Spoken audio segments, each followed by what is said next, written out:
de stonakeite, hippus chemionoi de necunferon, utetis alos, egnoprostandron calisdonon tegnaikon, alara Cassandre. Você entendeu alguma coisa? Não entendi nada. Parece que ela tá falando em grego. E tá mesmo! Eu acho que eu ouvi o nome Cassandra. Pera, igual a música da Taylor? Não sei. Vamos descobrir?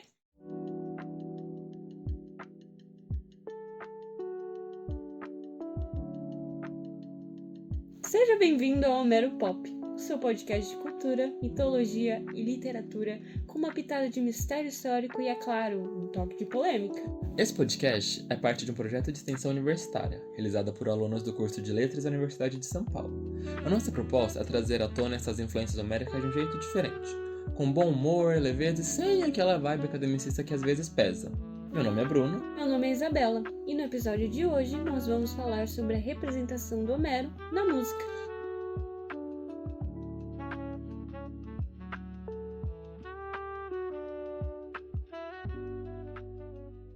Isa, você já tentou ler Homero? Já, e olha, muito difícil. É verdade. E o motivo ele é bem curioso. Os poemas homéricos não foram feitos para serem lidos, mas performados. Eles eram recitados com métrica e ritmo bem específico, numa época que não existiam os livros como a gente conhece hoje e tão poucos audiobooks no Spotify. Quem contava essas histórias eram os aedos, poetas e cantores que memorizavam milhares de versos. A métrica que você mencionou era aquela tal hexâmetro dactílico, que parece até nome de feitiço? Isso mesmo, Isa. Mas na verdade é um verso rítmico bem certinho, com 6 pés métricos por verso. O hexâmetro datílico é um tipo de verso muito usado na poesia épica da Grécia, especialmente nas obras do Homero. O nome vem do grego hexa. Aquilo que o Brasil não tem. Isa, você pesou um pouco o clima, não precisava dessa. Desculpa. E metro, que significa medida, porque o verso é formado por 6 pés métricos, ou seja, 6 unidades rítmicas que determinam seu ritmo. A duração é a base da métrica. Uma sílaba longa dura o mesmo tempo que 2 breves. Nossa, quem me dera tivesse uma pessoa que soubesse grego antigo, que pudesse, sabe, recitar um pouco pra gente entender melhor. Isa, e se eu te contar que na verdade a gente tem? Aqui na Faculdade de Letras temos a Adriane da Silva Duarte, que é professora de estudos clássicos e de grego. E adivinha só? Ela gravou para nós alguns versos da história da Cassandra, que por sinal é o mesmo áudio que aparece no começo do episódio.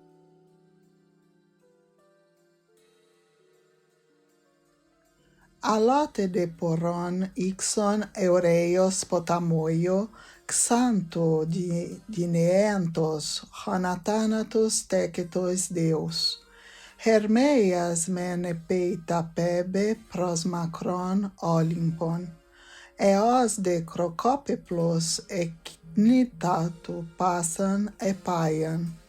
Hoies astu helon, oimogeite stonakeite, hippus chemionoi de necunferon, utetis alos, egnoprostandron calisdonon tegnaikon, alara Cassandre, Ikele cruseiei Aphrodite, Pergamon eis anabassa pilon patere senenoesen, hestaota tendiproi, kerucate astubooten, ton darepi hemionon idekeimenon en lekesi, kokusen darepeita gegonete pan katastu. Opses de Troias cae Troiades rectoriontes, eipote caes donte maceis equinos tessanti, caerete, epe mega karma, poleiten pantite demoi. Parece muito confusa quando a gente pensa no português, né? Mas agora ouvindo o áudio, faz total sentido. A oralidade desempenha um papel fundamental aqui. A poesia homérica tem uma estrutura feita para ser decorada e performada, né? E é por isso que ela repete muitas fórmulas, tipo a aurora de rosas dedos, o divino Aquiles, o paciente Odisseu. Isso, inclusive, me fez lembrar de uma obra chamada O ABC da Literatura, do Ezra Pound, que ele defende que existe uma linguagem falada e uma linguagem escrita, e que há duas espécies de linguagem escrita, aquela baseada no som e aquela baseada na vista. E segundo esse crítico, a poesia pode se manifestar através do som, das imagens ou até da reflexão. E esses elementos não são necessariamente excludentes, né? É possível que um poema apresente um pouco das três características. E acho que pensando nisso, a poesia do Homero é um exemplo marcante do que ele chama de melopeia, que é uma forma em que as palavras são carregadas de musicalidade, ou seja, o som, o ritmo, a cadência, que acaba orientando e intensificando o significado. É tipo a perfeita junção entre a poesia e a música. E a repetição, o ritmo e as fórmulas fixas eram forma de ajudar o Aedo a lembrar o que vinha a seguir, e o público era como se eles estivessem em um show. E é aí que a gente vê que o Homero e a musicalidade têm tudo a ver, né?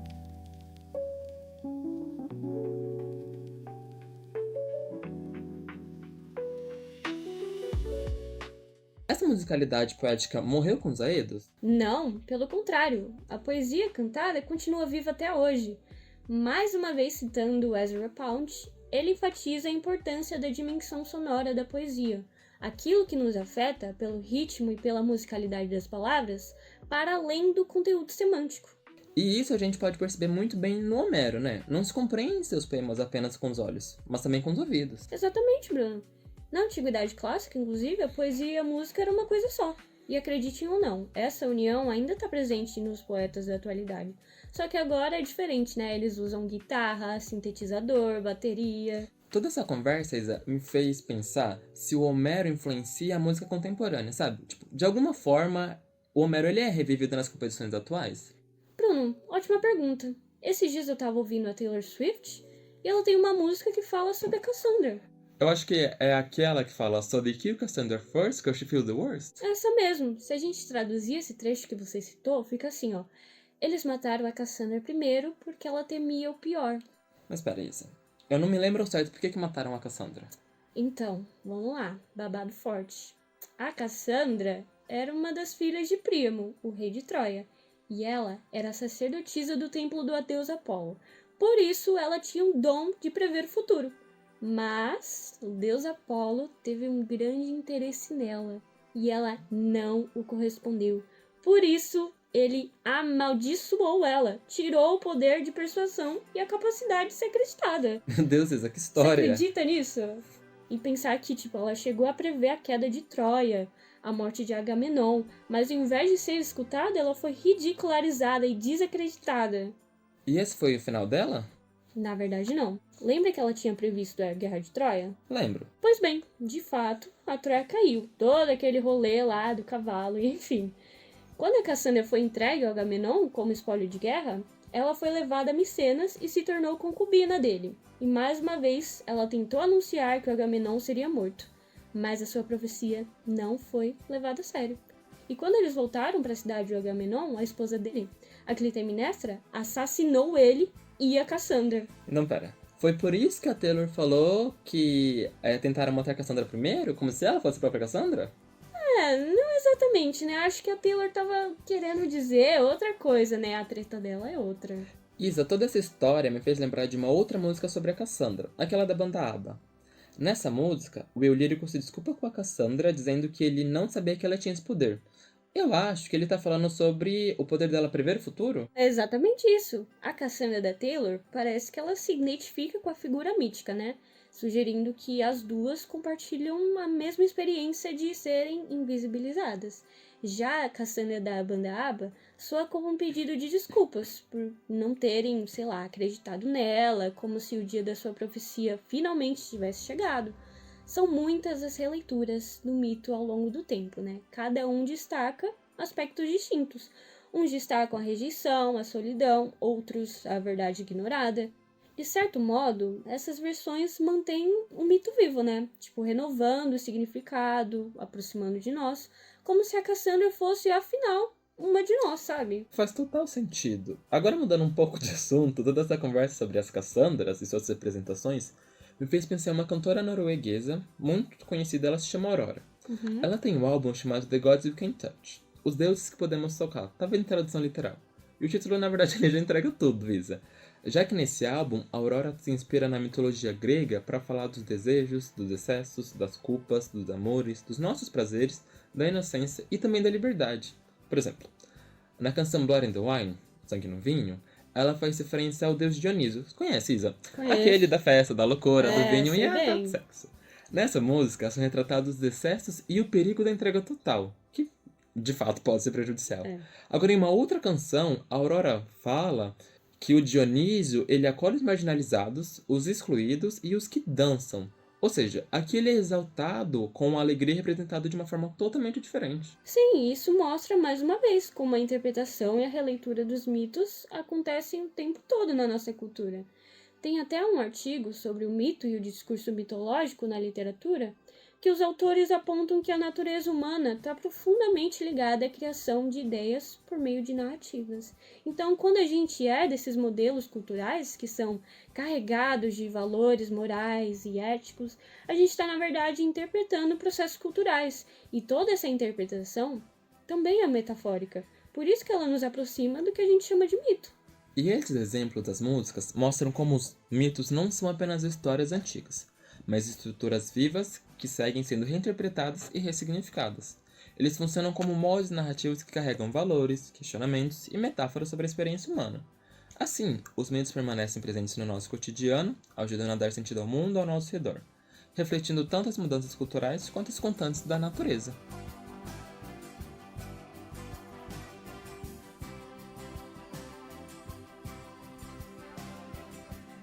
Tudo isso que a gente discutiu só reforça a ideia de que a oralidade e a musicalidade dos épicos continuam vivas até hoje. Taylor Swift, ABBA, Aurora, meio que são os nossos novos Aedes. Exatamente, né? Tipo, é impressionante como a mitologia continua viva e atual, sempre ressoando com novas interpretações. E como diz o Ítalo Calvino, um clássico é aquilo que nunca termina de dizer o que tem a dizer. Acho que desse modo a gente pode afirmar que as obras do Homero, de certa forma, possuem um caráter eterno, né? Já que essas histórias nunca envelhecem. Inclusive, Bruno, isso me lembrou de uma ode de Horácio, muito interessante, em que ele fala sobre isso. Se eu não estou enganada, é na ode 30 do livro 3, ele diz: erigi um monumento mais duradouro que o bronze, mais alto do que a régia construção das pirâmides, que nem a voraz chuva, nem o impetuoso áquilo, nem a inumerável série dos anos, nem a fuga do tempo poderão destruir. Nem tudo de mim morrerá, de mim grande parte escapará à libitina. Jovem para sempre crescerei no louvor dos vindouros. Não é lindo? Isso é muito lindo, Isa. Muito. Então, ele quer dizer que o monumento que o poeta construiu, a poesia dele, não pode ser destruída, uma vez que esse monumento é mais perene que o bronze, né? E essas músicas que a gente citou, que fazem referência à mitologia, só confirma a nossa hipótese de que o Homero e seus poemas jamais serão esquecidos. Estarão sempre se reinventando e sendo ressignificados. Pensando nisso, Isa, o Aquiles moderno pode ser um jovem lidando com ansiedade, a Cassandra pode ser uma mulher silenciada e até mesmo ridicularizada ao tentar se impor. O Odisseu pode ser alguém tentando encontrar seu lugar no mundo, enfim, poderíamos passar horas fazendo as analogias aqui. Mas ao escutarmos as canções da Aurora, do ABBA e da Taylor, fica muito claro que os clássicos não estão empoeirados ou trancados nas bibliotecas. Eles estão em nossos fones de ouvidos, nas letras das nossas músicas, nas nossas conversas, no cinema, no teatro, enfim, eles estão em todos os lugares. Basta ter um olhar, ou melhor, um ouvido atento para poder perceber. Sim, e muitas vezes a gente tem essa falsa ideia de que para entender os clássicos tem que saber grego antigo, se tornar um intelectual, passar anos e anos estudando, quando não. Na verdade, a força da literatura clássica está justamente no fato de que ela fala sobre aquilo que é profundamente humano, sobre aquilo que é comum a todos nós, o desejo, o medo, a injustiça, o orgulho, a perda. E quando a Taylor canta sobre a Cassandra como uma mulher desacreditada, ela tá falando de todas as vezes que alguém tentou alertar, tentou dizer a verdade e foi ignorado. Isso é político, é emocional, é histórico e também mitológico. Exatamente, o texto é antigo, né? Mas o que ele provoca em nós é sempre novo. E o mais legal é perceber que os clássicos não precisam ficar no pedestal, como se eles fossem deuses, Isa. Eles não são apenas para especialistas, ou para nós que estudamos letras, ou para quem estuda história. Eles são de todos nós, fazem parte da nossa formação, da nossa cultura, da nossa maneira de falar e pensar. Moldaram muito do mundo como conhecemos hoje. E a gente tem todo o direito de reler, de reinterpretar, de trazer esses mitos para o presente. Tem um pesquisador, o Guilherme Pereira, que diz que a recepção dos clássicos não é cópia, é transformação. Então cada geração recria essas histórias à sua maneira. Eu concordo muito com o Guilherme, Isa. Porque ler Homero não precisa ser um exercício de distância, pode ser um exercício de espelho. Olhamos para Aquiles, para Cassandra, para Odisseu e nos enxergamos ali, com os mesmos dilemas, os mesmos desejos e, infelizmente, os mesmos erros. Sabe uma história muito interessante que está tendo várias releituras? É a do mito do Orfeu e da Eurídice. Você já ouviu falar? Acho que sim, tem até uma música do Hozier chamada Talk, em que ele menciona o Orfeu e a Eurídice. Tem uma parte que ele fala: eu seria a voz que incitava Orfeu quando o corpo dela foi encontrado. É essa música? Exatamente, Isa. Orfeu ele era um poeta, musicista e profeta que tinha a habilidade de encantar todas as criaturas vivas com sua música.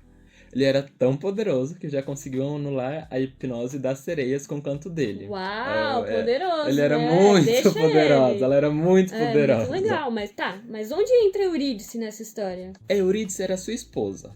Um dia, ela estava andando pelas florestas com as ninfas quando começou a ser perseguida por Aristeu, que ao perceber sua beleza ficou encantado. Na tentativa de fuga, Eurídice acabou pisando em uma cobra venenosa e morreu instantaneamente. E é aí que entra outro verso da música que você mencionou. Você sabe qual verso é, Isa? Eu seria a esperança sem escolha no luto que o levou pro submundo, esse trecho? Nossa, Isa, você sabe sempre os trechos corretos. Sim. É esse mesmo. Transtornado pelo luto, Orfeu decidiu descer até o submundo para se encontrar com sua amada. O canto de Orfeu era tão lindo que tocou até o deus Hades e sua esposa Perséfone. Eles decidiram permitir que Eurídice voltasse à vida, porém, com apenas uma condição. Ah, lá vem. Qual é a condição? Orfeu teria que andar à frente da sua amada, o tempo inteiro, e não olhar para trás até que finalmente chegasse a luz do seu mundo. E bom, Orfeu topou, tava tudo dando certo, ele tava quase chegando lá, mas ele não conseguia ouvir os passos de Eurídice. E com medo de ter sido enganado pelos deuses, ele olhou pra trás. Não. Como assim? Eu também não Ele entendo. tava chegando! Eu também não entendo o que tinha na continuar cabeça. um pouco. É uma coisa que eu simplesmente não entendo. Isa não entra na minha cabeça até hoje.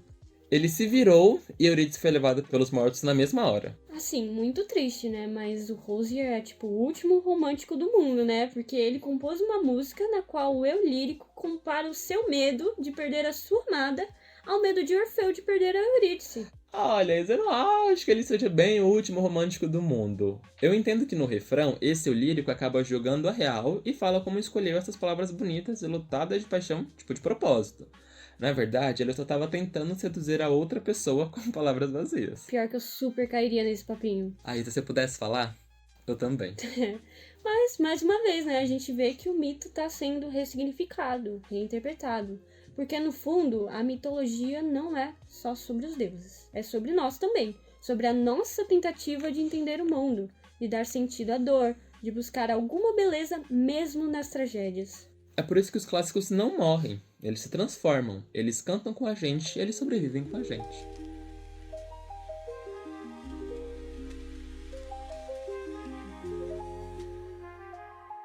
E você que nos escutou até agora, o que você acha disso tudo? Para você, a musicalidade da poesia morreu com os aedos ou, assim como nós, acredita que ela continua viva nos compositores de hoje? Vocês tinham parado para pensar nessa ligação entre Homero e a música? Acho que a partir de agora você vai olhar com os outros olhos para esses clássicos tão temidos, principalmente pelo tamanho. Eu e o Ieda que fazemos a gente sabe, eles são gigantes. Mesmo. Mas olha, não precisa ter medo. Vem com a gente desvendar Homero e suas obras. A gente não promete cantar muito bem como os aedos, porque a gente não sabe cantar. Mas prometemos te mostrar Homero de um jeito que você nunca viu. Dentro do fone de ouvido, da tela e do coraçãozinho do Fandom. O próximo episódio é para você que curte a sétima arte. Nós vamos falar um pouco sobre Homero e suas representações no cinema. Então, se você curte Percy Jackson, até mesmo 2001, Uma Odisseia no Espaço, não perca na próxima segunda-feira. E lembrando que a indicação dos textos que nós usamos para referência na elaboração do nosso roteiro estão na descrição, caso você queira se aprofundar no assunto. Continue aqui com a gente, porque semana que vem tem mais. E se você gostou das músicas que nós citamos aqui, tem uma playlist na descrição que tem todas elas. Nós não prometemos que você vai gostar de todas, porque tem o meu gosto e o da Isa. Aqui no Homero Pop, a gente acredita que o Homero nunca saiu de cena, só mudou de figurino.